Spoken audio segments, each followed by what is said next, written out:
తాకట్లో ఉన్న బంగారాన్ని విడిపించలేక వడ్డీల మీద వడ్డీలు కడుతూ ఇబ్బంది పడుతున్నారా? అయితే ఇప్పుడే సంప్రదించండి శివ గోల్డ్ కంపెనీ. మీ నమ్మకానికి మా హామీ శివ గోల్డ్ కంపెనీ. ఉమ్మడి ఉభయ గోదావరి జిల్లాల జీవనాడి Dowleswaram sir Arthur Cotton barrage 2 శతాబ్దాల చరిత్ర ఉన్న ఈ బ్యారేజీకి నేడు కొత్త కళ రానుంది. దెబ్బతిన్న 117 గేట్ల స్థానంలో కొత్త గేట్ల ఏర్పాటుకు సీఎం చంద్రబాబు శ్రీకారం చుట్టనున్నారు.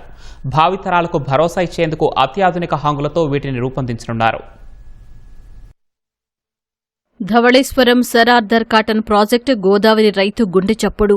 డెల్టా ప్రాంతాల జీవన రేఖ. లక్షలాది ఎకరాలను సస్యశ్యామలం చేసిన ఈ ప్రాజెక్టు ఆధునిక హంగులు సంతరించుకోనుంది. 152.95 కోట్లతో బ్యారేజీని మరింత సురక్షితంగా తీర్చిదిద్దే ప్రతిష్టాత్మక పనులకు నేడు ప్రభుత్వం శ్రీకారం చుట్టనుంది. దెబ్బతిన్న 117 గేట్ల స్థానంలో అత్యాధునిక గేట్లు ఏర్పాటుకు సీఎం చంద్రబాబు శంకుస్థాపన చేయనున్నారు. డాక్టర్ బిఆర్ అంబేద్కర్ కోనసీమ జిల్లా పరిధిలోని పిచ్చుకలంక గేట్ నెంబర్ 1 వద్ద ఈ పనులు ప్రారంభిస్తారు. ప్రాజెక్టు పనులను 2 పార్టులుగా ప్రభుత్వం విభజించింది. పార్ట్ 1కు 130.42 కోట్లు, పార్ట్ 2కు 22.53 కోట్లు ఖర్చు చేయనుంది. 17 పాత గేట్లను అత్యాధునికంగా మార్చడంతో పాటు 12 హెడ్ స్లూయిజ్ గేట్ల బాటం టియర్ షట్టర్లకు మరమ్మతులు చేయనున్నారు. 175 క్రస్ట్ గేట్లకు కొత్త రబ్బరు సీల్స్, 734 రోలర్ బేరింగ్స్ కొత్తవి అమర్చుతారు. 197 గేట్లకు వైర్ రోప్స్ మార్పు, సౌండ్ బ్లాస్టింగ్, పెయింటింగ్ పార్ట్ 1 కింద చేయనున్నారు. 102 మాస్టర్ కంట్రోలర్ ప్యానెళ్లు, 175 గేట్లకు ఎలక్ట్రిక్ కేబుల్స్, వైరింగ్ పార్ట్ 2 కింద చేయనున్నారు.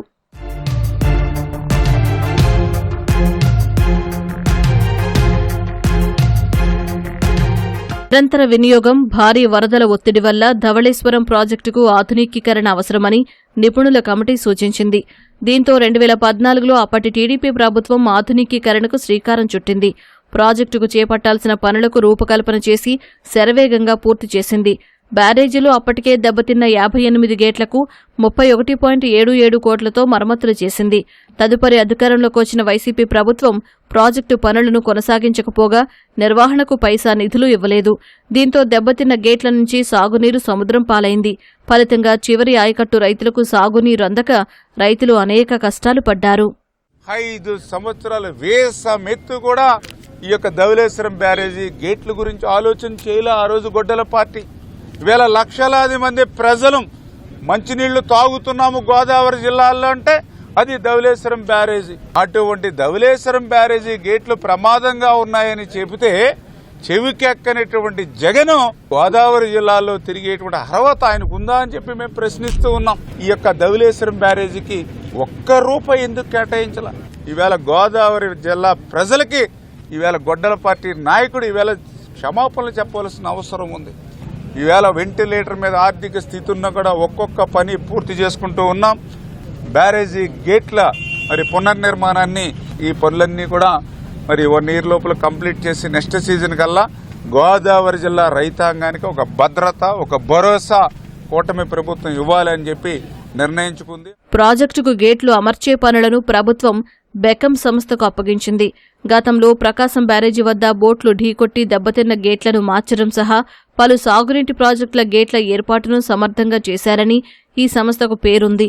ఈ పనులు పూర్తయితే గోదావరి డెల్టా సాగునీటి భద్రత మరింత బలపడనుంది. 2014లో ఆనాడు 31,77,00,000తోటి ఆనాడు పనులు చేపట్టారు. మళ్ళా నేడు 150 కోట్ల రూపాయలతో పనులు చేపడతా ఉన్నారు. గత వైసీపీ ప్రభుత్వ పాలనలో కనీసం గేట్లకి గ్రీజు పెట్టిన దాఖలాలు కూడా లేవు. ఆ రోప్లు ఏ విధంగా ఉన్నాయి, ఆ మోటార్లు ఏ విధంగా ఉన్నాయి, ఆ గేట్లు ఏమన్నా తుప్పు పడతా ఉన్నాయా, కనీసం వాటికి రంగులు వేద్దామా అనే ఆలోచన కూడా గత ప్రభుత్వంలో మరమ్మతులు చేయకుండా ధవళేశ్వరం బ్యారేజీని గాలికి వదిలేసింది. అది ఈనాడు దెబ్బతినే పరిస్థితుల్లో మరలా ఈనాడు కూటమి ప్రభుత్వంలో చంద్రబాబు నాయుడు గారు చొరవ చూపి ఈనాడు బ్యారేజీ పునరుద్ధరణకు చర్యలు తీసుకుంటా ఉన్నారని తెలియజేస్తా ఉన్నారు.